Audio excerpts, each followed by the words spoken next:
The Arizona sun beat down mercilessly on the Red Rock Cemetery as they lowered Nathaniel Thorne into the hard ground. No flowers adorned the simple pine coffin, no music accompanied his descent. Just the whispered prayers of a weary preacher and the silent tears of his 35-year-old widow Elena standing rigid as iron beside their 14-year-old daughter Willa.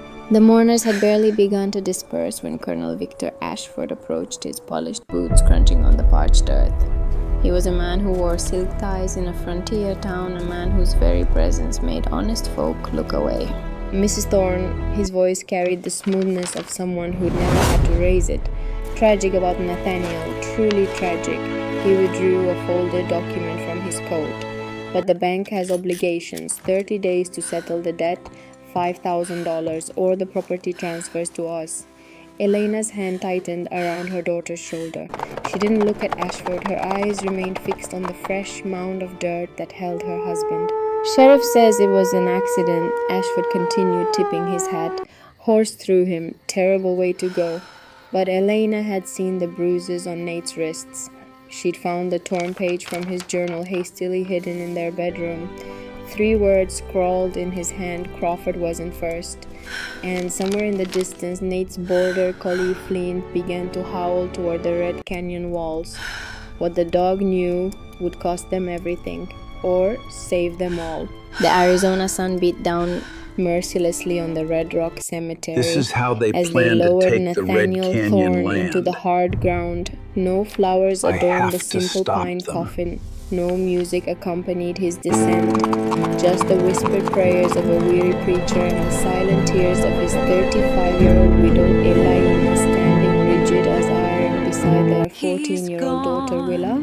The mourners had barely begun to disperse when Colonel Victor Ashford approached, his polished boots crunching on the parched earth. He was a man who wore silk ties in a frontier town, a man whose very presence made honest folk look away.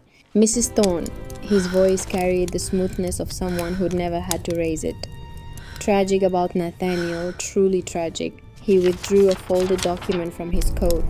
But the bank has obligations, 30 days to settle the debt, $5,000, or the property transfers to us.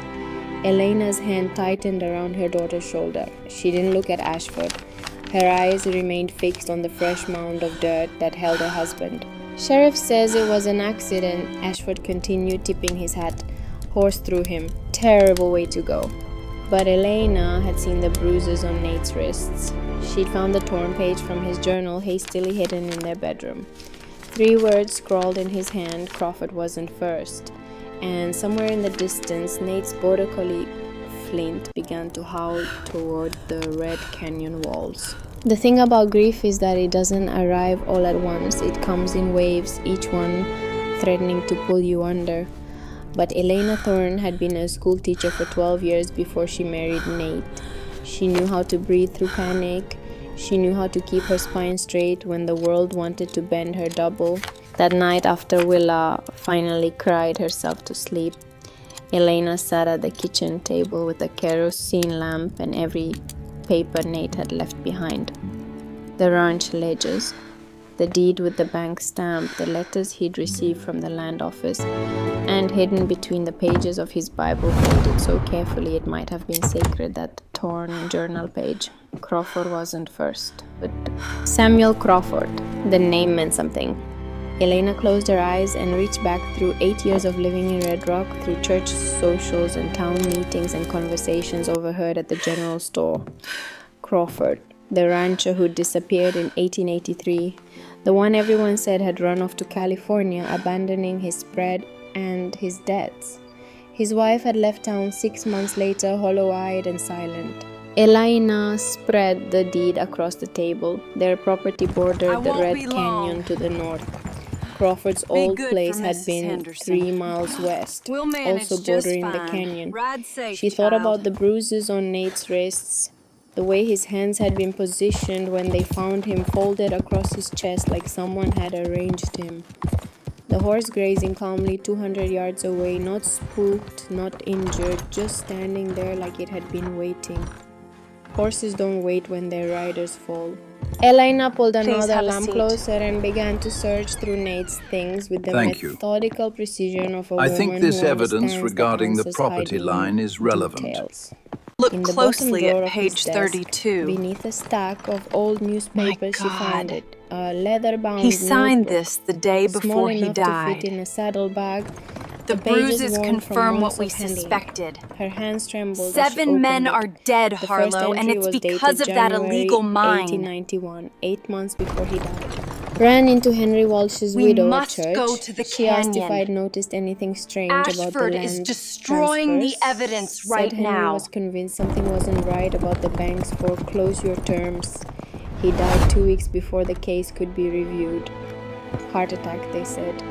But Henry was 41 and strong as an ox. Elena turned the page, and the next, and the next. What she found was a chronicle of death. Henry Walsh, 1884. Heart attack at 41. Robert Jensen, 1885. Shot during an alleged robbery that no one witnessed. Abraham Fletcher, 1887. Drowned in a river where the water barely reached a man's waist. Franklin Butler, 1888. Found hanged in his barn. Ruled a suicide, though he told his wife the night before that he was going to Santa Fe to file a complaint against the bank. Theodore Green, 1890. Bitten by a rattlesnake in his own bedroom, his wife swore she'd never seen a snake inside the house in 20 years of marriage. And Samuel Crawford, 1883.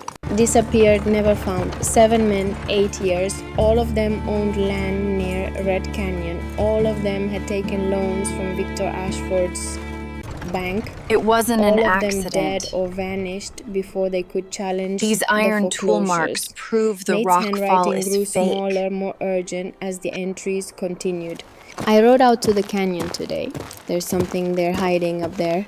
Mining equipment, recent tracks. But the land belongs to the territory, not to private owners. No legal claims have been filed. I need to find out what they're pulling from that canyon. Saw Ashford meeting with Sheriff Dawson behind the bank after dark. They didn't see me. Heard Dawson say, just like Butler. Heard Ashford say, make it clean. Found the old claim maps at the land office. They're The all canyon here. sits on top of a silver vein. Survey from 1878 estimated it could be worth millions. But it was designated public land, no mining rights issued. Someone is working that vein illegally. The last entry was dated 3 days before Nate died. I found it. A cave in the north wall of the canyon hidden behind a rock fall that looks natural but isn't. Inside there are crates, documents, evidence of everything. I'm going back tomorrow with enough supplies to catalog it all. If something happens to me, Flint knows the way. Tell Elena to trust the dog. And tell her to find Judge Harlow. He's the only man in this territory Ashford hasn't bought. Elena closed the notebook and sat in the darkness of her kitchen listening to the clock tick on the wall. Somewhere in the next room, Willa whimpered in her sleep, still dreaming of her father. 3 days after that final entry, Nate was dead. Not an accident, murder. And now Victor Ashford wanted her land.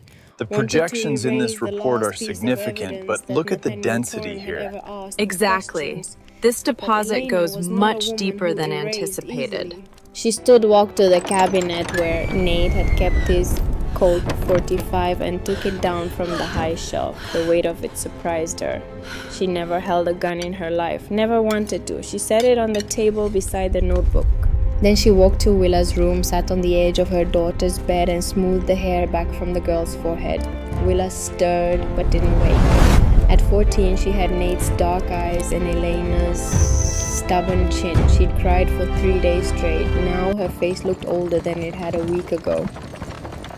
I'm going to find out what happened to your father, Elena whispered.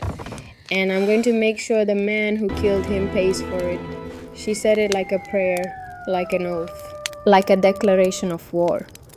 The next morning, Elena left Willa with Mrs. Henderson, Hurry, the we widow need to who get lived these a mile organized down the before road dawn. and rode into town.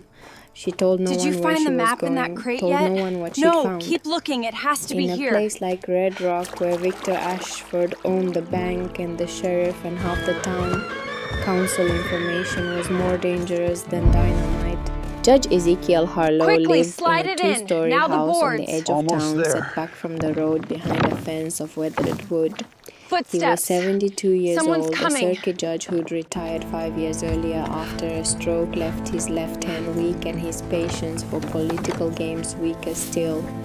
He'd been a friend of Elena's father back when her father was still alive and practicing law in Tucson. When Elena knocked on his door, he answered with a book in his good hand and suspicion in his pale blue eyes. "Mrs. Thorne," he said, "I'm sorry about Nathaniel. He was a good man." "He was murdered," Elena said, "and I can prove it." Harlow studied her face for a long moment, then he stepped aside and gestured her into the house. His study smelled of pipe smoke and old leather. Books lined every wall, floor to ceiling, the accumulated wisdom of a man who had spent 50 years interpreting the law. Harlow cleared a chair for her and sat down behind his desk with the careful movements of someone whose body no longer obeyed him the way it once had. "Tell me," he said. So she did. She told him about the bruises on Nate's wrists, about the journal hidden in the Bible, about the 7 names and the pattern of death stretching back 8 years, about the cave in the canyon and the illegal silver mine. When she finished, Harlow was silent for a long time. He stared at his hands, at the fingers that trembled slightly even when he tried to hold them still. "I knew something was wrong," he said finally. "I've watched Victor Ashford acquire half the land in this county over the past 8 years, and every time I asked how he managed to do it so quickly, so cheaply, I got the same answer. Foreclosures, legal and proper. But foreclosures don't usually result in the borrower dying before the ink dries on the transfer papers." He looked up at Elena. "Your husband came to see me 3 days before he died. He told me he'd found evidence, said he needed advice on how to present it so that it couldn't be buried or ignored. I told him to go to the U.S. Marshal in Tucson, federal jurisdiction. Ashford's influence doesn't reach that far." "Why didn't he go?" "He said he needed to secure the evidence first, document everything. He was afraid that if Ashford found out what he knew, the cave would be emptied and burned before anyone official could see it." Elena leaned forward. "Then we have to go there, now, before Ashford realizes that Nate wrote it all down." Harlow raised an eyebrow. "You said my father was your friend. You said Nate was a good man. If you meant those things, then yes, Harlow studied her again with those sharp blue eyes that age hadn't dulled. Then slowly he nodded. "I'll get my coat." They rode out together before dawn the next morning, Elena on Nate's horse and Harlow on a sturdy roan that moved at the careful pace of a mount accustomed to an elderly rider. Willa came with them. Elena had tried to make her stay, but the girl had looked at her mother with eyes that were no longer a child's. "He was my father," Willa said. "I'm coming," so she came. And Flint came too, trotting ahead of them with the easy confidence of a dog that knew exactly where he was going. The canyon opened up before them like a wound in the earth, red rock walls rising 200 feet on either side. The morning sun hadn't yet reached the bottom, and the shadows lay thick and cool across the narrow trail. Flint moved faster now, his black and white coat disappearing and reappearing as he wove between the boulders.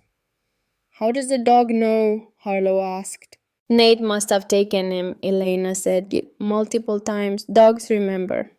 They followed Flint for nearly an hour, deeper into the canyon than Elena had ever been. The walls closed in until they were riding single file, the horses' hooves echoing off the stone.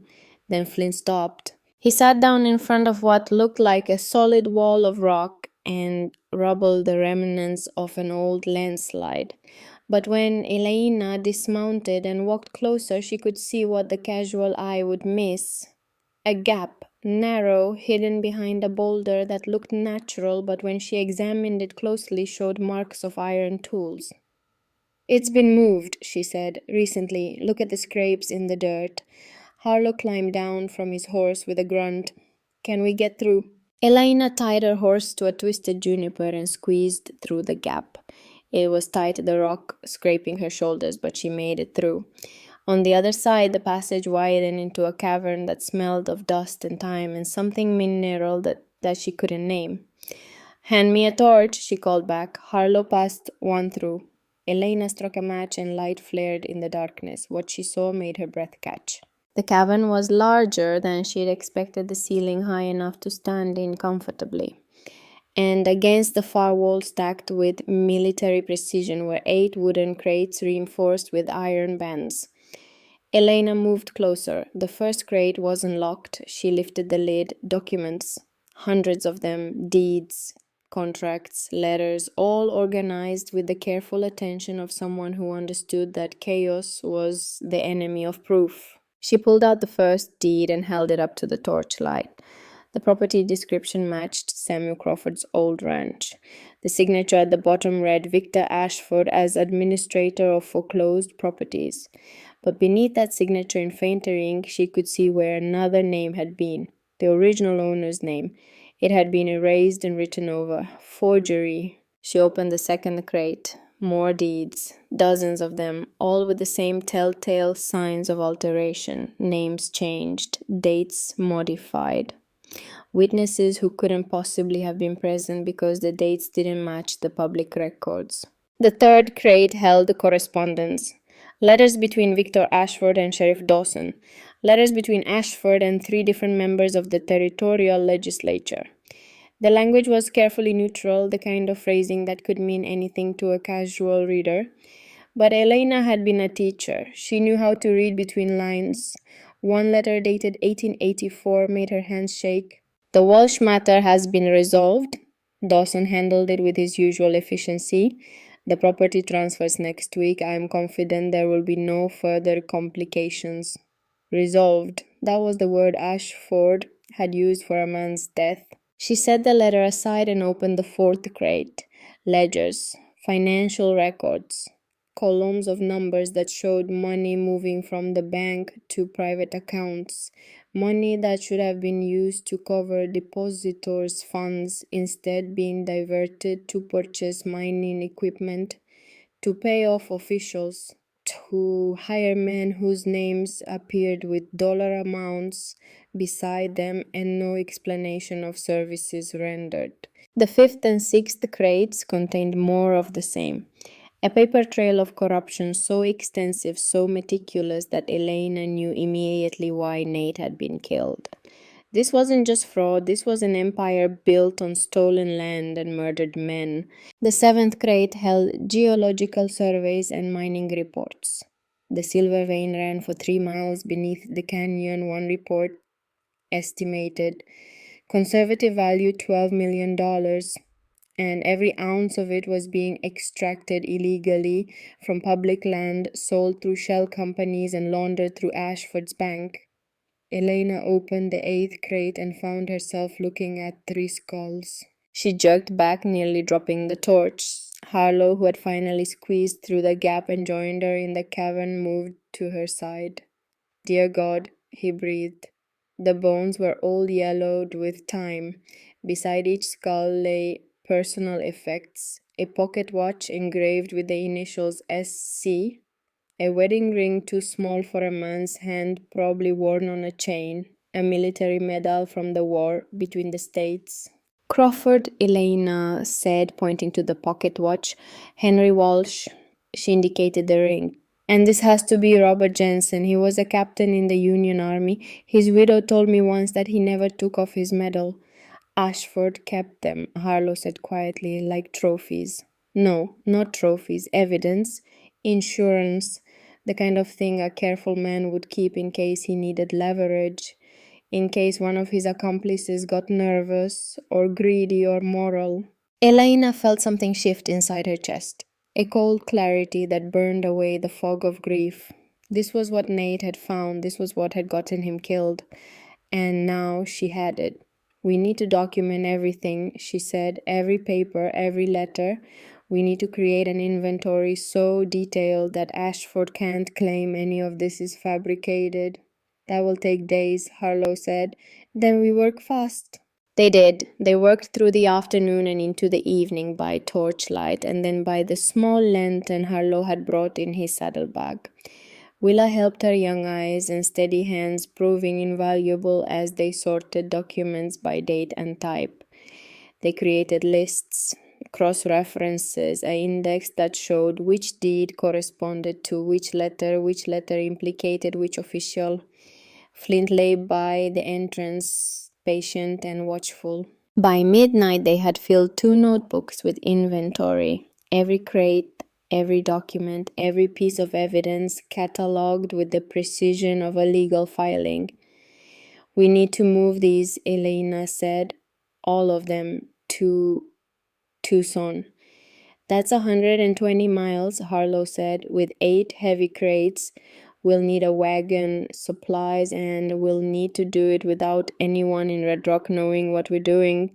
I have a wagon, Elena said, and I can be packed and ready to leave by tomorrow night. Victor Ashford will know the moment you load a wagon and head east. Then we leave before dawn, before anyone is awake to see. Harlow looked at her with something that might have been admiration or might have been concern. Mrs. Thorne, if Ashford realizes what you're doing, he won't send lawyers. He'll send killers. I know. And you're willing to risk your daughter. Elena thought about Nate's body in the ground, about the 7 other men who died asking questions, about the 63 families, according to the deeds, in those crates who'd lost their land to a man who'd built an empire on murder and lies. If I don't do this, she said, then Nate died for nothing, and Ashford wins. And in 5 years or 10 years, there will be another widow standing in this cave asking herself if she's brave enough to fight back. She looked at Willa, who met her eyes without flinching. We're doing this, Elena said. Tonight we move the crates to my ranch. Tomorrow night we leave for Tucson. And we don't stop until every piece of this evidence is in the hands of someone who can be bought. Harlow was quiet for a long moment, then he nodded. I'll help you load the wagon. They worked through the night. It took 3 trips to move all 8 crates from the cave to Elena's ranch, and by the time the last one was secured in the false bottom of the hay wagon, the eastern sky was starting to lighten. Elena had built that false bottom years ago when Nate was worried about thieves stealing their tools during the trip to the winter grazing lands. It was deep enough to hold the crates with 2 feet of hay on top. No one looking at the wagon would guess what lay beneath. Harlow went home to gather his own supplies and to write a letter to Marshal Tobias Crane in Tucson. The letter would go out on the noon stage, giving Crane advance warning that they were coming and why. Elena sent Willa to pack their things: clothes, food, water for 3 days, the Colt 45, and a box of ammunition.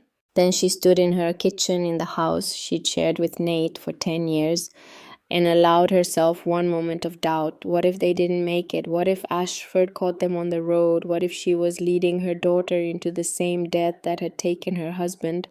But then she thought about the 7 names in Nate's journal, the 3 skulls in the cave, the 63 deeds marked with forgery and blood.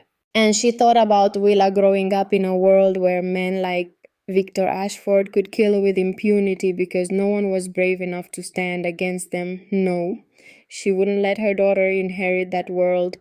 Elena picked up the Colt, checked the cylinder the way Nate had shown her once years ago, and slid it into the pocket of her coat. Then she walked outside to where Willa stood beside the loaded wagon, Flint at her feet. Ready? Elena asked. Willa nodded. Ready. They were about to climb up when the sound of hoofbeats echoed from the road. Fast. Multiple horses. Elena's hand went to the gun in her pocket.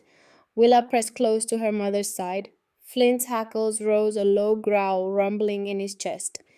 6 riders came around the bend. They weren't wearing badges. They weren't dressed like lawmen. They were dressed like the kind of men you hired when you wanted something done and didn't care about the methods. The lead rider pulled up 20 feet from the house. He was a lean man with a scar that ran from his left eye to his jaw. Mrs. Thorne, he said, Colonel Ashford would like to speak with you about some property that's gone missing from Red Canyon. Elena kept her hand in her pocket, fingers wrapped around the grip of the Colt. I don't know what you're talking about. Sure you don't. The man smiled. It wasn't a pleasant expression. That's why you're loading a wagon at 4 in the morning. I'm taking supplies to my sister in Prescott. Funny, Ashford's records say you don't have a sister. Elena said nothing. The men dismounted. So did two of the others. They spread out casual and confident the way wolves spread out when they've cornered prey. Here's how this is going to work, the scarred man said. You're going to tell us where those crates are. We're going to take them. And then we're going to forget we ever saw you. Simple. And if I don't... The man's hand drifted toward his gun. Then we stopped being polite. Elena pulled the Colt from her pocket and pointed it at the scarred man's chest. Her hand didn't shake, not even a little. Get off my property, the man laughed. Lady, you ever even fired that thing? No, Elena said, but my husband taught me how. And at this distance, even a beginner doesn't miss. The laughter died. The man's eyes narrowed. You really want to do this? I really want you to leave. Now.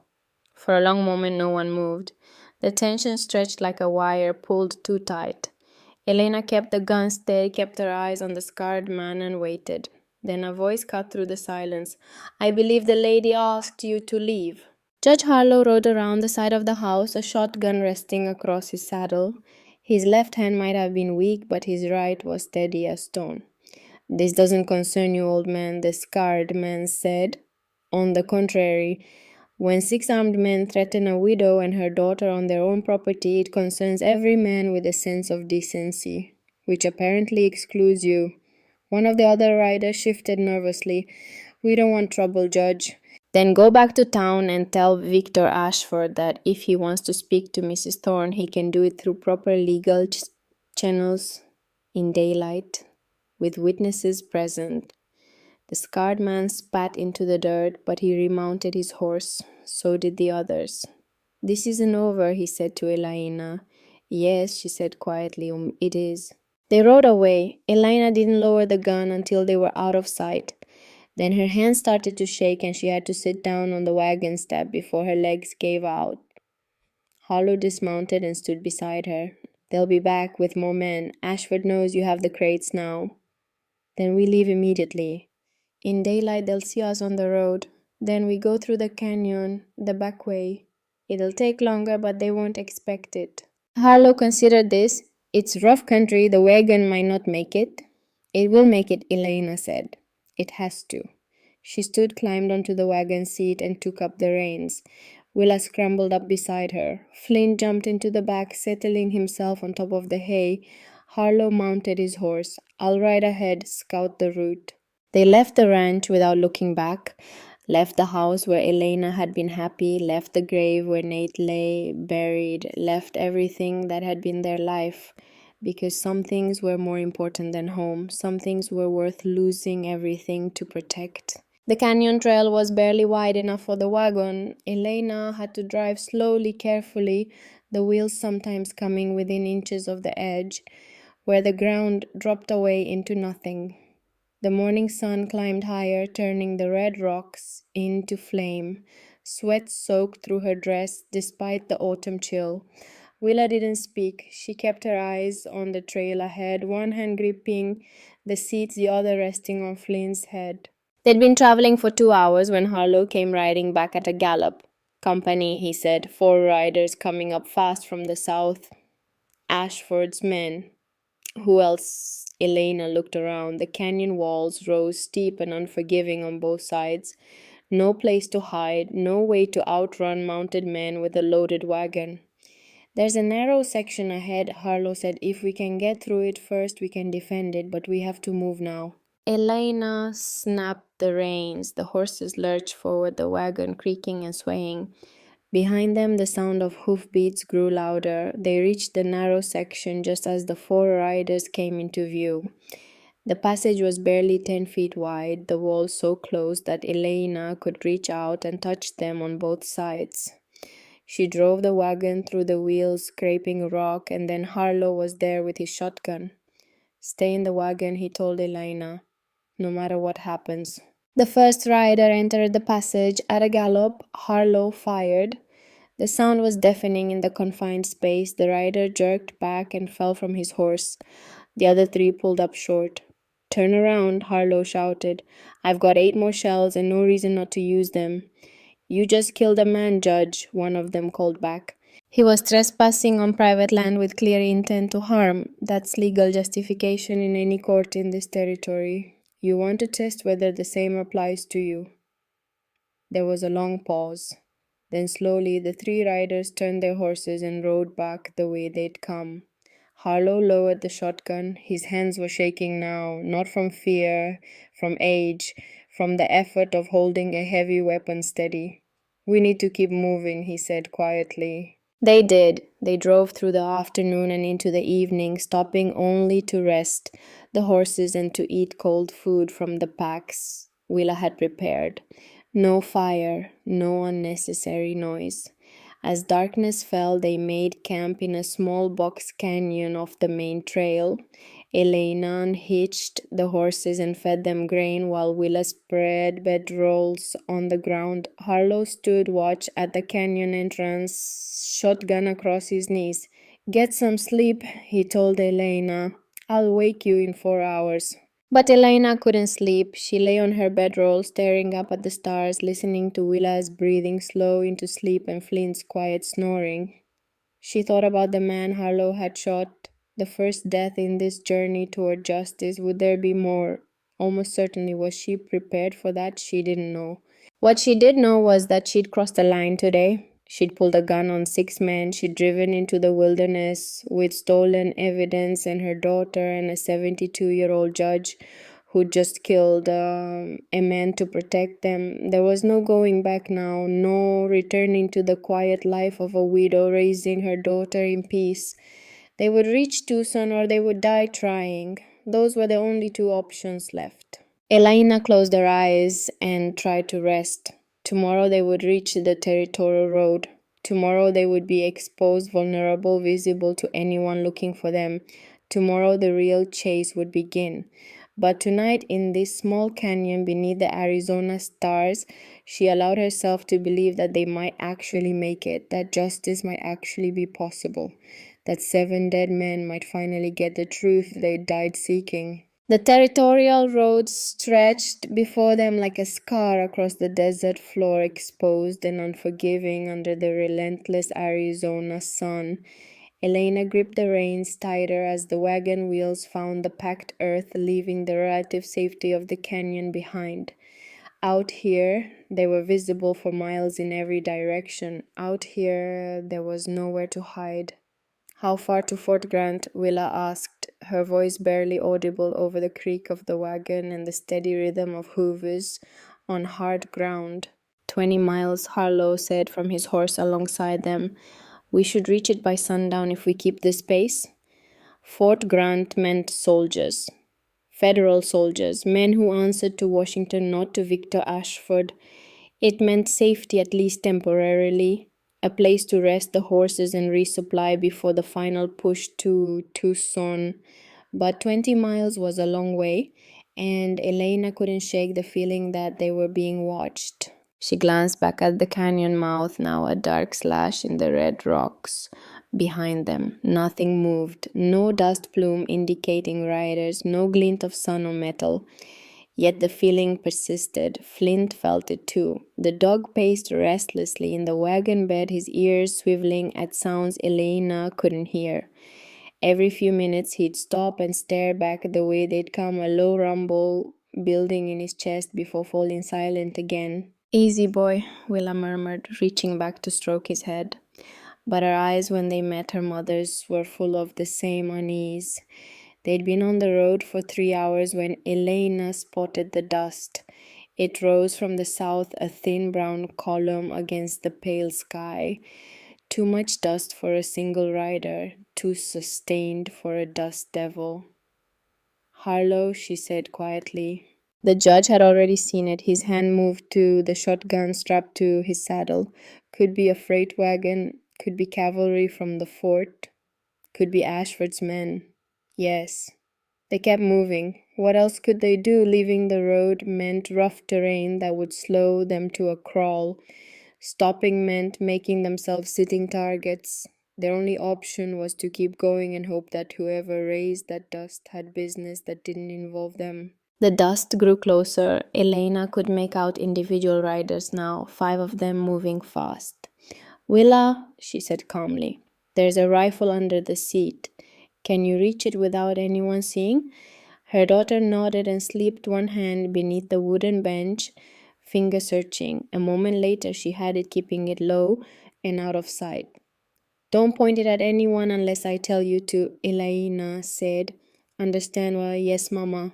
The riders closed the distance with the easy confidence of men who owned the road. When they were close enough, Elena could see they weren't wearing badges or military uniforms. Just range clothes and gun belts and expressions that suggested they'd found exactly what they'd been looking for. The lead rider raised his hand and the group slowed to a walk, spreading out across the road in a line that blocked the way forward.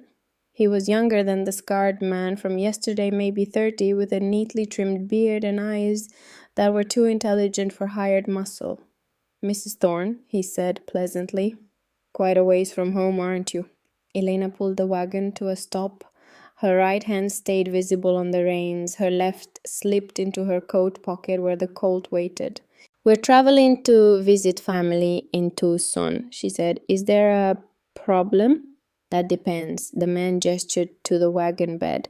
Mind if we take a look at what you're hauling? Yes, I do mind. This is my property and you have no legal authority to search it. Legal authority? The man smiled. That's a funny thing to bring up. See, we heard a rumor that some property went missing from Red Canyon, property that belongs to Colonel Ashford. You wouldn't know anything about that, would you? I know that the canyon is territorial land, not Ashford's, so anything in it belongs to the territory, not to him. Clever woman, the man smiled in waver. But see, that's not really the issue here. The issue is that Colonel Ashford wants that property back, and he's authorized us to retrieve it by whatever means necessary. Harlow nudged his horse forward. I'm Judge Ezekiel Harlow, retired from the territorial circuit. These women are under my protection, and this wagon is their property. You have no grounds to detain or search them. With respect, Judge, you retired 5 years ago. You don't have any authority anymore. You're just an old man with a shotgun. Old, yes, but the shotgun works just fine. As your friend from yesterday discovered. The pleasant expression finally cracked. That was murder. That was self-defense against armed trespassers. Any court in the territory would agree, just as any court would agree that 5 armed men blocking a public road and threatening travelers constitutes highway robbery. One of the other riders, a thick-shouldered man with a scar across his nose, spat into the dust. This is a waste of time, Colton. Let's just take the wagon. The lead rider, Colton, held up a hand. Easy, Wade. The judge is right about one thing. We start shooting on a public road in broad daylight, and that's going to raise questions we don't want to answer. He turned his attention back to Elena. Tell you what, Mrs. Thorne, you turn that wagon around, head back to Red Rock, and return what you took. We all forget this happened. You keep your land. Your daughter stays safe. Everyone wins. Except the 7 men your employer murdered, Elena said. The silence that followed was absolute. Even the horses seemed to hold their breath. Colton's eyes narrowed. That's a serious accusation. It's the truth, and I have the evidence to prove it. Deeds, letters, financial records, everything your Colonel Ashford has done for the past 8 years documented in his own hand. You're making a mistake. No, the mistake would be turning around. The mistake would be letting my husband's murder go unpunished. The mistake would be teaching my daughter that powerful men can kill with impunity. Elena pulled the colt from her pocket and laid it across her lap, not pointing it, just making it visible. We're going to Tucson, she said quietly. You can let us pass or you can try to stop us, but if you try some off, you are going to die. Maybe all of you. And maybe us too, but that evidence will still exist because I've already sent copies ahead. If we don't arrive in Tucson, Marshall Crane will know exactly why. It was a bluff. She hadn't sent anything ahead, but Colton didn't know that. She watched him calculate. watched him weigh the odds, watched him glance at his men and see the uncertainty in their faces. They'd signed up to intimidate a widow, not to die on a dusty road for a man who paid them $20 a month. Let them pass, Colton said finally. Wade turned on him. What Ashford said, Ashford's not here, I am, and I'm not getting killed over a load of papers. He looked at Elena. But you should know, Mrs. Thorne, once you hand that evidence to the marshal, there's no coming back from it. Ashford will know, and he won't stop with hired men next time. I'm counting on it, Elena said. Colton shook his head slowly, almost admiringly. Then he wheeled his horse around and rode south. After a moment, the others followed. Elena didn't move until they were out of sight. Then she let out a breath as she hadn't realized she'd been holding and slumped forward, suddenly aware that she was shaking. Mama. Willa's hand touched her shoulder. Mama, are you all right? Yes. Elena straightened. Yes, I'm fine. But she wasn't fine. She just stared down 5 armed men with nothing but a bluff and a gun she barely knew how to use. She'd gambled her life and her daughter's life on the hope that they valued their own survival more than Ashford's money, and she'd won this time. We need to keep moving, Harlow said gently, and they might change their minds. Elena snapped the reins. The wagon lurched forward and the road stretched ahead once more. Fort Grant appeared on the horizon as the sun touched the western mountains. The adobe walls glowed gold in the failing light, and the American flag snapped in the evening breeze. Elena had never been so grateful to see a military installation in her life. The sentries at the gate were young, barely old enough to grow proper mustaches, but they carried their rifles with the casual competence of men who knew how to use them. State your business, one of them said. We need to rest our horses and resupply, Elena said. We're traveling to Tucson. Is there an inn inside the fort? Settlers got rooms, but civilians usually stay in town. I'd prefer to stay inside the fort tonight if that's permitted. The sentry glanced at Harlow, at the shotgun across his saddle, at Willa's pale face. Whatever he saw there made him nod. You can stable your horses at the quartermaster's. Sutler's place is on the west side of the parade ground. Can't miss it. They drove through the gates into a world that felt impossibly safe after 2 days of looking over their shoulders. Soldiers moved about their business with the unhurried efficiency of garrison life. Somewhere a bugle called evening mess. The normalcy of it all made Elena want to weep. The sutler was a grizzled former sergeant named Murphy who took one look at the exhausted woman and the frightened girl and asked no questions. He gave them a room with 2 beds and a door that locked. Harlow took the room next door. Supper's in an hour, Murphy said. I'll send a boy to fetch you. When he'd gone, Elena sat on the bed and finally allowed herself to feel the weight of the past 2 days. They'd made it this far. Against all odds, they'd made it this far. But Tucson was still 80 miles away. 2 more days on the road. 2 more days of being exposed and vulnerable. Mama. Willa sat beside her. That man today, Colton, he was going to kill us, wasn't he? Elena wanted to lie, wanted to protect her daughter from the truth, but Willa deserved better than lies. Yes, she said, I think he was. But you stopped him. I scared him. That's different. You were brave. I was terrified. Willa leaned her head against her mother's shoulder. Papa would be proud of you. Elena closed her eyes. Nate. God, she missed him, missed his quiet strength and his steady hands and the way he had always known what to do. But Nate was gone, and she was still here, and the work wasn't finished. Get some rest, she told Willa. Tomorrow we leave early, before dawn if we can manage it. They ate dinner in the sutler's common room, a plain meal of beans and salt pork that tasted like heaven after 2 days of cold rations. Harlow joined them, moving stiffly after the long ride. I spoke with the fort commander, he said quietly. I told him we are transporting sensitive documents to the U.S. Marshal in Tucson, asked if he could spare an escort. And he said he can give us 4 troopers as far as the San Pedro river crossing. After that, we're on our own, but it's something. It's everything, Elena said. Thank you. They were finishing their meal when a commotion erupted near the fort gates. Raised voices, the sound of horses.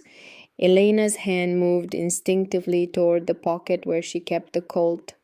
A moment later, Murphy appeared in the doorway. His face was grim. "Mrs. Thorne, there's a man at the gate asking for you. Says he's a deputy U.S. Marshal. Name's Colton Reed." The name hit Elena like cold water. Colton. The man from the road. But he'd said he was hired by Ashford. Not a lawman, unless he was both.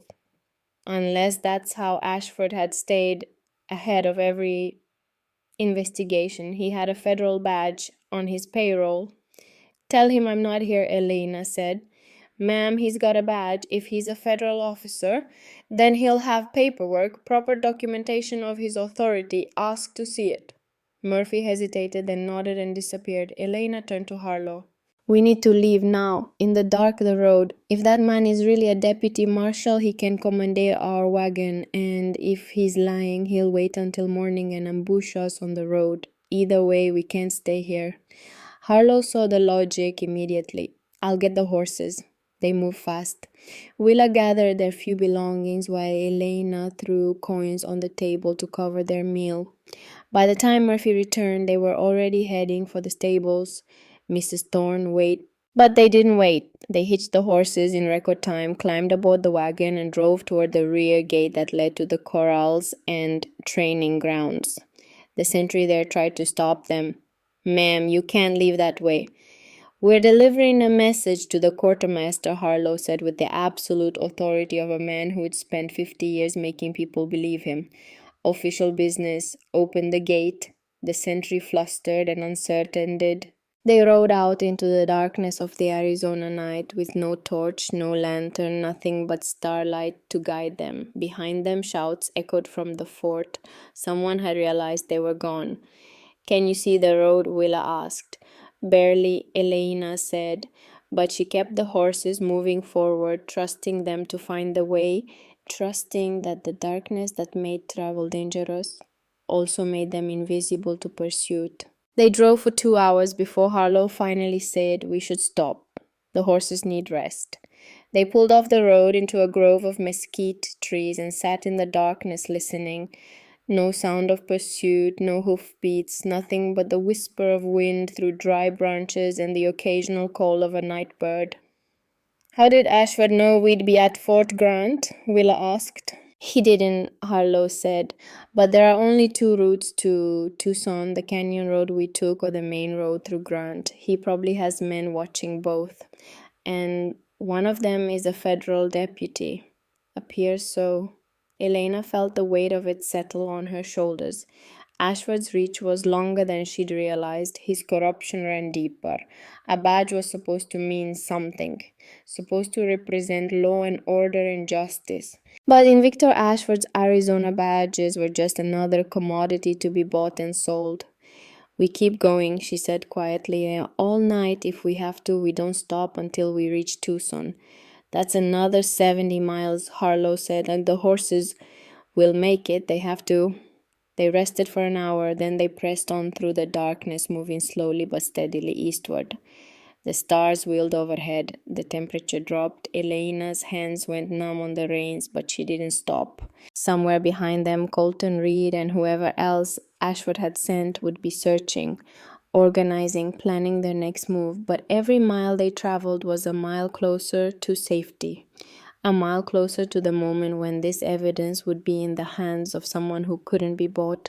Marshal Tobias Crane, the name had appeared in Nate's journal, a former Texas Ranger, a man who'd sent more than 20 corrupt officials to federal prison over his 15-year career. A man Victor Ashford hadn't been able to touch. If they could reach him, everything would change. Dawn found them at the San Pedro River, crossing a shallow ford where the water ran clear over smooth stones. The horses drank gratefully while Elena splashed water on her face and tried to massage feeling back into her hands. "How far?" Willa asked. Her face was drawn with exhaustion, dark circles under her eyes. 40 miles, Harlow said. "Maybe less. Can we make it today? If we push hard?"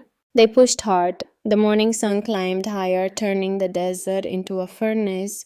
Sweat soaked through Elena's dress. The wagon wheels kicked up dust that coated everything with a fine red powder. But she kept the horses moving, kept her eyes on the road ahead, kept counting down the miles. 35 miles. 30, 25. At noon, they saw riders on the horizon, 7 of them coming fast from the south. Not again, Willa whispered. But these riders wore blue cavalry uniforms, and as they drew closer, Elena could see the lieutenant's bars on the lead rider's shoulders. They weren't Ashford's men, they were an escort. The lieutenant reined up alongside the wagon. He was young, maybe 25, with a sunburned face and serious eyes. Mrs. Thorne, Judge Harlow. Yes, Elena said. Lieutenant James Morrison, 2nd Cavalry. Marshal Crane sent us to meet you. He got word from Fort Grant that there might be trouble. There is trouble, Harlow said. A man claiming to be a deputy marshal named Colton Reed has been following us. We have reason to believe he's working for Victor Ashford. The lieutenant's jaw tightened. Crane mentioned Ashford, said if we saw anyone trying to stop you, we were to consider it interference with a federal investigation and act accordingly. Meaning we escort you to Tucson, and anyone who tries to prevent that gets arrested or shot if they insist. For the first time in 3 days, Elena felt something loosen in her chest, something that might have been hope. Thank you, Lieutenant. They rode the rest of the way with cavalry, before and behind them a moving fortress of federal authority that even Victor Ashford's money couldn't breach. The miles fell away, 20, 15, 10, and then shimmering in the afternoon heat, the buildings of Tucson appeared. They'd made it.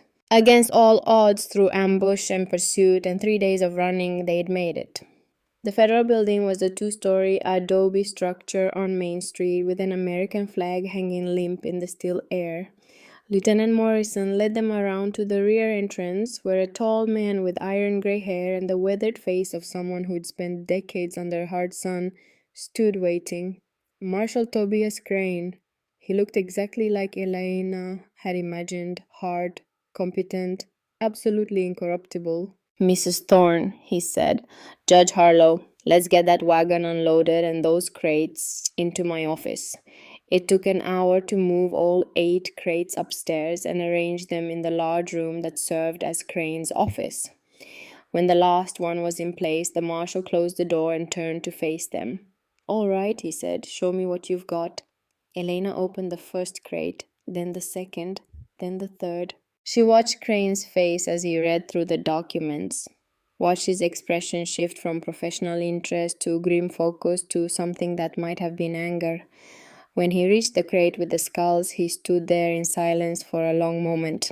Jesus Christ, he said finally. This is everything, deeds, letters, financial records, bodies. He looked at Elena. You realize what you're sitting on here. This isn't just murder.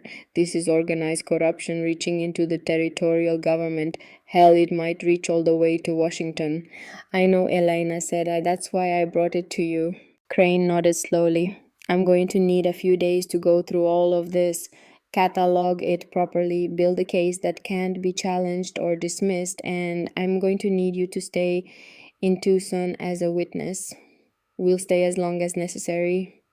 Good, because Victor Ashford is going to fight this with everything he has, and everything includes a lot of money, a lot of influence, and apparently at least one man with a federal badge. Colton Reed, Harlow said, claims to be a deputy marshal. Crane's face darkened. Reed, yeah, I know him. He was a deputy for about 6 months, until I fired him for taking bribes. If he's still carrying a badge, it's a fake. And if he's working for Ashford, he's about to wish he'd stayed wherever he's been hiding. The marshal moved to his desk and pulled out a map of Arizona territory. I'm going to send telegrams to every federal officer between here and Red Rock, put out a warrant for Reed and anyone working with him, and I'm going to request a federal judge from Santa Fe to preside over the trial. Someone Ashford hasn't had time to buy. How long will that take? Elena asked. 3 weeks, maybe 4. Can you wait that long? We've waited this long. Crane studied her for a moment. Your husband must have been a brave man, Mrs. Thorne, to go up against Ashford alone. He was, but he's dead because of it. Then let's make sure he didn't die for nothing. They spent the rest of the afternoon going through the evidence with Crane explaining how each piece connected to the others, building the narrative of 8 years of corruption and murder. By the time the sun set, Crane had filled 3 notebooks with notes and cross-references. I'm putting you up at the Grand Hotel, he said, federal expense, and I'm assigning 2 deputies to watch your rooms, just in case Ashford gets desperate. You think he'll try something here in Tucson? I think a man who's killed 7 people won't hesitate to kill 3 more if he thinks it'll save him from the gallows. So, yes, Mrs. Thorne, I think you should be very, very careful. The Grand Hotel lived up to its name, real beds with clean sheets, a dining room that served hot meals, windows with actual glass and curtains. After 3 days of sleeping on the ground and eating cold food, it felt like paradise. Elena made sure Willa was settled and stood at the window looking out at Tucson's gaslit streets. Somewhere to the west, 120 miles away, Victor Ashford was probably learning that his evidence had reached the federal marshal, learning that the widow he tried to intimidate had escaped his reach. She wondered what he was thinking, what he was planning. But mostly she thought about Nate, about how he'd started this journey alone, knowing the danger, knowing what it might cost him. He died before seeing it through, but she hadn't. She'd carried his work across the desert and through ambush and into the hands of justice. And now, finally, the law would do what the law was supposed to do. It would hold powerful men accountable. Behind her, Willa stirred in her sleep, murmuring something that might have been her father's name. Elena turned from the window and sat beside her daughter's bed, smoothing the hair back from her forehead the way she'd done 1,000 times before. We did it, she whispered. Your father found the truth, and we brought it home. Outside, the night deepened, but inside, for the first time since Nate's death, Elena Thorne allowed herself to believe that everything might actually be all right, that justice might actually be possible. That morning would come, and with it the reckoning Victor Ashford had spent 8 years trying to avoid. The telegram arrived on the morning of the 4th day. Elena was having breakfast with Willa in the hotel dining room when one of Crane's deputies appeared at their table, his face tight with concern. Mrs. Thorne, the marshal needs to see you right away. The federal building felt different than it had 3 days ago. Then it had been a refuge. Now, with armed deputies stationed at every door and Crane's office packed with federal officers she didn't recognize, it felt like a fortress preparing for siege. Crane stood at his desk, a telegram crumpled in his fist. When he saw Elena, his expression was grim. Victor Ashford didn't run, he said without preamble. I thought he might, thought he'd take what money he could carry and disappear into Mexico or California, but he didn't. What did he do? He sent 50 armed men to Tucson. They rode in this morning and took rooms at every hotel and boarding house in town, including the Grand. Elena's blood went cold. Willa is safe. I've got 6 deputies with her right now, and she's being moved to a secure location. But Mrs. Thorne, we have a problem. He spread a map across his desk. Ashford's men have positioned themselves at every road out of town, the stage depot, the telegraph office. They're not trying to hide it. They want us to know they're here. What about the cavalry from Fort Lowell? On their way, but they won't arrive until tomorrow. Until then, we're outnumbered and outgunned. Judge Harlow, who'd been standing by the window, turned to face them. He's going to try to take the evidence, tonight probably, before reinforcements arrive. Crane nodded. That's my assessment too. Then we move it, Elena said, like hide it somewhere he won't think to look. He'll have men watching this building. They'll see us move it. Not if we're clever. Elena's mind raced, sorting through possibilities. The crates are distinctive, but what if we split up the documents, hide them in different locations throughout Tucson? Even if Ashford's men raid one location, they won't get everything. Crane considered this. It could work, but we'd need trustworthy people Ashford hasn't bought. The church, Harlow said. Father Domenico at San Agustin. He's been here 30 years and he hates corruption worse than sin. The newspaper, Elaina added.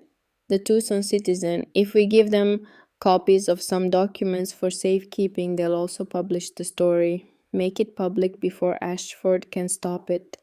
Crane's expression shifted from grim to something that might have been approval. All right, we do it your way, but we do it fast. I want everything moved before nightfall. They worked through the afternoon with the focused intensity of people who understood exactly what failure would cost. The documents were sorted, copied when possible, and distributed to 7 different locations throughout Tucson. The church, the newspaper, the courthouse, the homes of 3 federal officers, and one said the most damning evidence stayed with Crane himself. By sunset, the 8 crates sat empty in Crane's office. If Ashford's men came for them now, they'd find nothing but wood and iron bands. Where's Willa? Elena asked when the last document had been moved. The Fort Commander's house at Fort Lowell, safest place in the territory. She's got 6 troopers guarding her and orders not to open the door for anyone except me or you. I want to see her. Not tonight, the roads are being watched. Tomorrow, after the cavalry arrives, I'll take you myself. Elena wanted to argue, wanted to insist, but she knew Crane was right. Trying to reach Fort Lowell tonight would only lead Ashford's men straight to her daughter. So she waited. In a room at the federal building with deputies stationed outside the door and a loaded pistol on the table beside her bed, she waited. Sleep didn't come. She lay in the darkness listening to the sounds of Tucson at night, footsteps in the street, voices. Once the sharp crack of a gunshot followed by shouting. Then silence. Somewhere in this town, Victor Ashford was planning his move. Somewhere, his hired killers were watching and waiting for their chance. But they wouldn't get it. Not tonight, not ever. The attack came at 3 in the morning. Elena woke to the sound of breaking glass and shouting. She grabbed the Colt and moved to the door, pressing her ear against the wood. Gunfire, multiple weapons, the heavy boom of shotguns and the sharp reports of pistols. Then Crane's voice, loud and commanding. Federal building, you're surrounded, throw down your weapons. More gunfire, someone screamed. Elena's hands tightened on the pistol. Every instinct screamed at her to throw open the door and help. But Crane had been explicit. Stay in the room. No matter what you hear, stay in the room. The fight lasted 10 minutes. It felt like hours. When silence finally fell, Elena counted to 100 before cracking the door open. The hallway was a shambles. Bullet holes pocked the walls, blood stained the floorboards. 3 bodies lay sprawled in positions that told their own stories of violence. Crane stood near the stairs, reloading his pistol with methodical calm. When he saw Elena, he nodded. It's over. They tried to rush the building. We were ready. How many? 12 of them. 4 dead, 6 wounded, 2 ran. None of them got past the first floor. And the evidence untouched. Like I said, Mrs. Thorne, we were ready. But the attack changed everything. By sunrise, word had spread through Tucson. Victor Ashford's men had assaulted a federal building, had tried to kill a U.S. Marshal and destroy evidence in a federal investigation.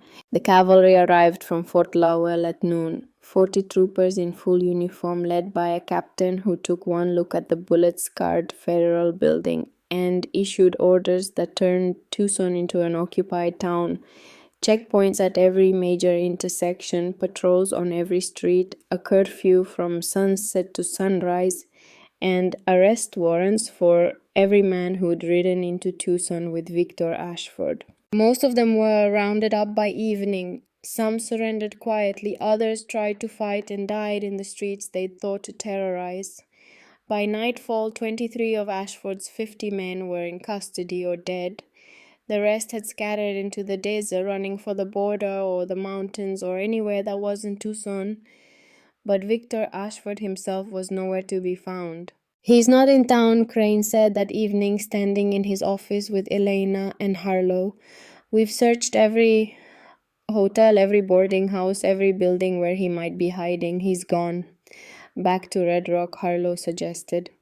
Maybe, or maybe he's running. Either way, I've sent telegrams to every marshal and sheriff's office within 200 miles. His description, orders to arrest on site. What about the trial? Elena asked. We proceed without him if necessary. Judge Warren is arriving from Santa Fe tomorrow. I've sent him summaries of the evidence and witness statements. He's prepared to convene a grand jury immediately. Can you try a man who isn't present?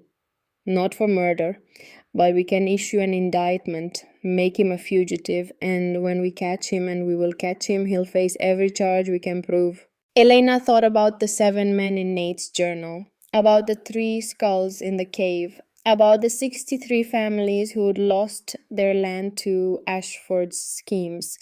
I want to testify, she said. Crane nodded. I was counting on it. The grand jury convened 3 days later in the federal courthouse, an imposing building of stone and mortar that had witnessed a decade of territorial justice. Judge Warren presided, a silver-haired man in his 60s with the bearing of someone who'd spent his life weighing evidence and rendering judgment. The courtroom was packed. Reporters from newspapers across the territory, citizens of Tucson who had heard the stories and wanted to see justice with their own eyes. And in the front row, Willa flanked by 2 deputies. Elena sat in the witness chair and told her story. All of it. From the moment Nate died to the cave in the canyon to the night ride through the desert. She spoke clearly, calmly, letting the facts carry their own weight. When she finished, the courtroom was silent. Then the prosecutor, a federal attorney named Benjamin Lockhart, began presenting the documents, one by one. Deed after forged deed, letter after incriminating letter, financial records that showed millions of dollars stolen from depositors and funneled into illegal mining operations. It took 3 days to present it all. On the 4th day, Judge Harlow testified, then Marshal Crane, then the cavalry lieutenant who'd escorted them to Tucson, then the officers who'd cataloged the evidence. And on the 5th day, when everyone expected the prosecution to rest, the courtroom doors opened and a young man walked in. He was well-dressed, well-spoken, and carried himself with the careful control of someone balancing on a knife's edge. When he took the stand and stated his name, for the record a murmur ran through the crowd. Garrett Ashford, son of Colonel Victor Ashford. Elena's heart hammered. She'd never met Garrett Ashford, had never even known Victor had a son, but here he was, sworn and seated about to testify in a federal investigation of his own father. Lockhart approached the witness stand. Mr. Ashford, thank you for coming forward. I know this can't be easy. It's not. Garrett's voice was steady, but his hands trembled slightly. But it's necessary. How long have you known about your father's activities? I've suspected for 3 years. I've known for certain for 6 months. And why didn't you come forward sooner? Garrett's jaw tightened. Because he's my father. Because I wanted to believe there was an explanation that didn't make him a monster. Because I was a coward. You're here now. That takes courage.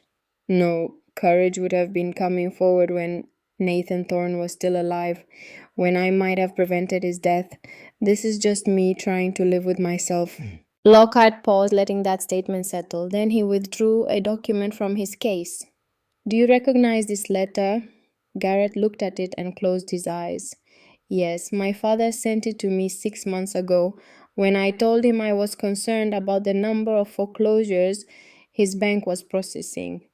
Can you read it for the court? Garrett's hand shook as he took the letter. His voice, when he spoke, was barely audible. Dear Garrett, I understand your concerns, but you must understand that business in the territories requires a certain flexibility in approach. The men whose land we've acquired were obstacles to progress. Nathaniel Thorne was becoming a similar obstacle. Sheriff Dawson will handle it as he's handled previous situations. The matter will be resolved cleanly and without complications.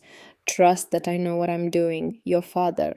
The courtroom erupted. Judge Warren hammered his gavel for order, but the damage was done. In one letter, Victor Ashford had confessed to ordering Nate's murder. Mr. Ashford, Lockhart said quietly, "Why did you keep this letter?" "Because I knew it might be needed. As evidence." Garrett looked at Elena for the first time.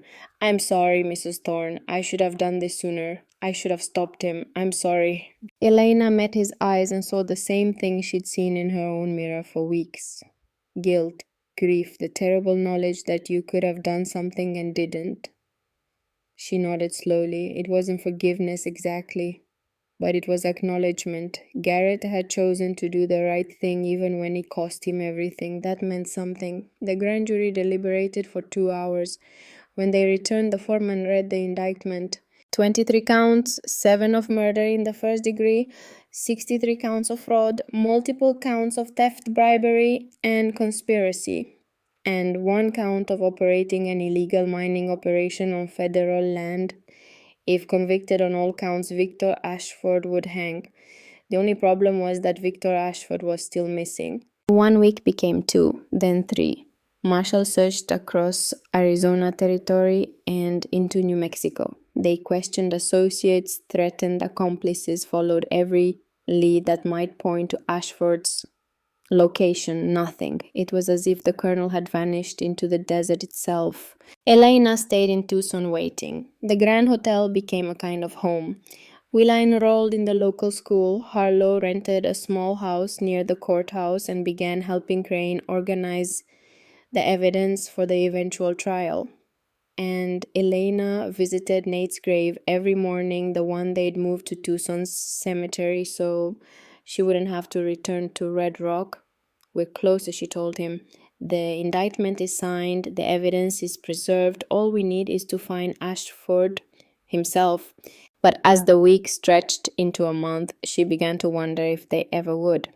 Then on a Tuesday morning in November, a rancher rode into Tucson with news.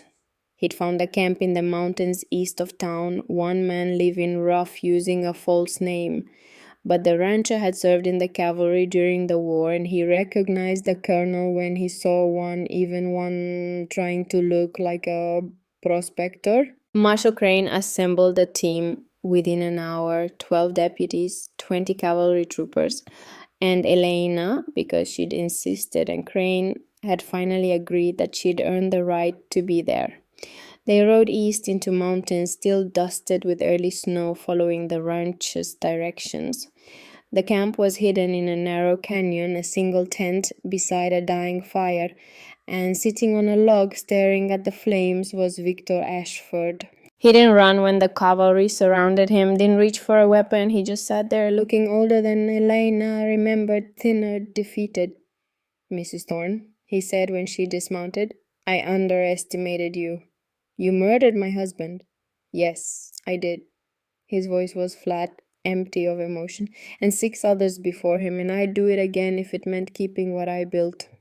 What you stole." "Semantics," he smiled without humor.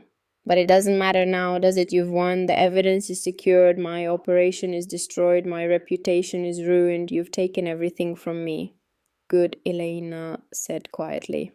Crane stepped forward and pulled Ashford to his feet, snapping iron shackles around his wrists. "Victor Ashford, you are under arrest for 7 counts of murder, 63 counts of fraud, and conspiracy to obstruct federal justice. You will be transported to Tucson to stand trial. Do you understand these charges?" "I understand that I should have killed you when I had the chance," Ashford said, looking at Elena. "Before you found the cave, before you reached Tucson, I had a dozen opportunities, but I thought you were just a widow, just a woman who'd give up when things got hard." "Then you don't know much about women," Elena said.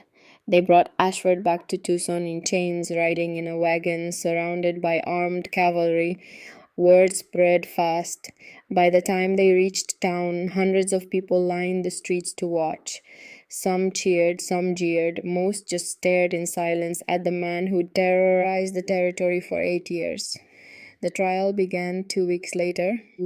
Federal Judge Warren presided. Benjamin Lockhart prosecuted with the methodical precision of a man who'd built an unbreakable case.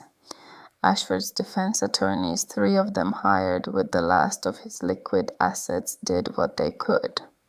But there was no defending against the mountain of evidence, no explaining away the letters, the forged deeds, the skulls in the cave, and there was no denying Garrett Ashford's testimony. The trial lasted 7 days.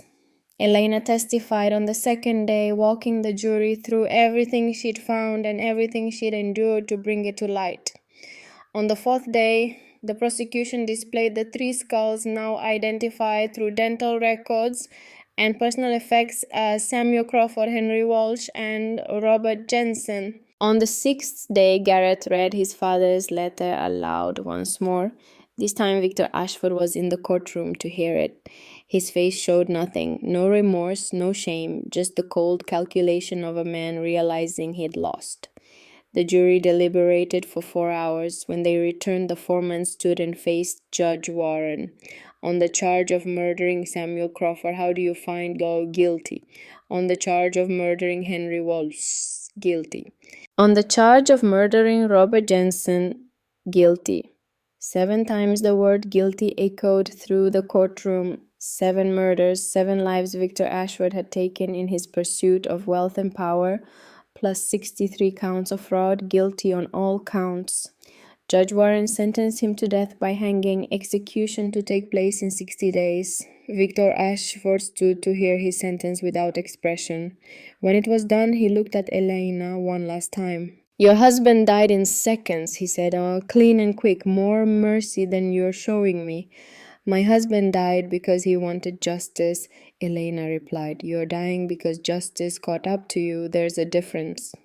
They led him away in chains. Elena watched him go and felt nothing, not satisfaction, not triumph, just a deep, weary relief that it was finally over. The 60 days passed slowly. The territory began the process of sorting out Ashford's empire. The bank was seized by federal authorities. The mining operation was shut down and the equipment auctioned. The stolen land was returned to its rightful owners or to their widows or to their children. 63 families got their property back, got their lives back. And on a cold morning in January, Victor Ashford climbed the steps to the gallows in Tucson's public square. Elena didn't attend, neither did Willa. They stayed at the hotel holding hands, waiting for it to be done. When Crane came to tell them it was finished, Elena nodded once and stood. I need to visit Nate's grave, she said. They walked together, the 3 of them, and Flynn through Tucson streets to the cemetery on the hill. The grave was marked with a simple stone that read Nathaniel Thorne, 1853 to 1891. Beloved husband and father, he sought the truth. Elena knelt and placed fresh flowers on the grave. It's done, she said quietly, and Ashford is dead. The families have their land back. The territory is starting to heal. You started this and I finished it. She stayed there for a long time, one hand on the cold stone, remembering the man who'd given her 10 good years and a daughter and a reason to be brave when bravery seemed impossible. Finally, Willa touched her shoulder. Mama, we should go. Elena stood. Yes, we should. They walked back to town together, and for the first time since Nate's death, Elena allowed herself to think about the future. What came next, she didn't know, but she knew she was strong enough to face it. 6 months later, Elena stood in a small office on Tucson's main street, looking at a sign being hung above the door. Thorne Legal Defense Fund, established 1892. It had been Harlow's idea, but Elena had embraced it immediately. Too many people in the territory had no access to justice. No one to help them understand the law or defend their rights. The fund would change that. Free legal advice, help with land disputes, assistance navigating the complex web of territorial and federal regulations. Harlow would run it officially. He had the legal experience and the reputation. But Elena would be there every day, learning, helping, making sure that what happened to the 63 families never happened again. Willa had other plans. At 15, she'd announced her intention to study law, to become the first woman attorney in Arizona Territory and probably the first woman attorney in several territories. Someone has to make sure people like Ashford can't do this again, she'd said. Might as well be me. Elena had no doubt she'd succeed. Garrett Ashford had changed his name to Garrett Harlow, adopting the judge's surname with permission, and was working as a clerk in the federal courthouse. He'd never be an attorney. His father's crimes made that impossible, but he was trying to make amends the only way he knew how, by helping the system that had brought his father down. As for Elena herself, she'd bought a small house in Tucson with the settlement money from Ashford's estate. Nothing fancy, just a place where she and Willa could build a new life. The ranch in Red Rock had been sold. Too many memories, too much pain. She'd taken what mattered, Nate's journals, his Colt 45, some photographs, and left the rest behind. Now standing in the spring sunshine with Flint at her feet and Willa at her side, she watched workers hang the sign and felt something she hadn't felt in over a year. Peace. Not happiness exactly. The wound of Nate's death was still too fresh for that. But peace. The knowledge that she'd done what needed doing, that justice had been served, that 7 dead men could rest easy knowing their killer had faced judgment. Mrs. Thorne. She turned to find Marshall Crane approaching a letter in his hand. This just arrived from the territorial governor. Elena took the letter and read it, then read it again, not quite believing what she was seeing. The governor was creating a new position, territorial ombudsman for land rights, someone to investigate complaints, mediate disputes, and ensure that what Victor Ashford had done couldn't happen again, and he was offering the position to Elena. It comes with a salary, Crane said, and full authority to investigate any land transaction in the territory. You'd be answerable only to the governor and the federal government. I'm not a lawyer. No, but you understand injustice, and you've proven you won't back down from powerful people. Crane smiled slightly. Besides, Harlow will be your legal advisor. You'll have all the expertise you need. Elena looked at Willa, who was grinning. You should do it, Mama. You'd be amazing. I don't know the first thing about being an ombudsman. You didn't know the first thing about being a detective either, Willa pointed out. You figured it out. She had, hadn't she? She'd taken her grief and her fear and her stubborn refusal to accept injustice, and she'd brought down an empire. Maybe she could do this too. I'll need to think about it, Elena said. Of course. The governor said there's no rush, but Mrs. Thorne, Crane's expression grew serious. The territory needs people like you, people who can't be bought or scared off, people who care more about justice than comfort. After he left, Elena stood in the doorway of her new office, the letter in her hand, and thought about everything that had happened since that day in the cemetery when Victor Ashford had handed her a foreclosure notice. She'd lost her husband, lost her home, nearly lost her daughter. But she'd also discovered a strength she hadn't known she possessed, a capacity for courage that surprised even her. And she'd learned something that Nate had always known, but she'd never fully understood until now. Justice wasn't something handed down from above by judges and lawmen. It was something ordinary people had to fight for every day, in every small choice to do what was right instead of what was easy. Nate had fought for it, and it had cost him his life. But his fight hadn't been in vain. 7 killers brought to justice, 63 families restored, a territory beginning to heal from years of corruption. That was Nate's legacy, and now it was hers to protect and build upon. Elena folded the letter and put it in her pocket. She'd give the governor her answer tomorrow, but she already knew what it would be. Yes. She'd take the position. She'd investigate complaints and mediate disputes and make sure that widows and orphans and ordinary people had someone on their side when powerful interests tried to crush them. She'd do it because Nate had shown her how. And she'd do it because Willa was watching, learning that women could be more than wives and mothers. They could be defenders of justice, champions of the weak, forces for change. That night, Elena returned to Nate's grave one last time. The setting sun turned the cemetery golden, and somewhere in the distance, a church bell tolled. She knelt by the headstone and placed her hand on the carved letters of his name. I'm going to keep fighting, she told him, not just for you, for everyone, for all the people who can't fight for themselves. I'm going to make sure your death meant something. Every single day for the rest of my life, I'm going to make it mean something.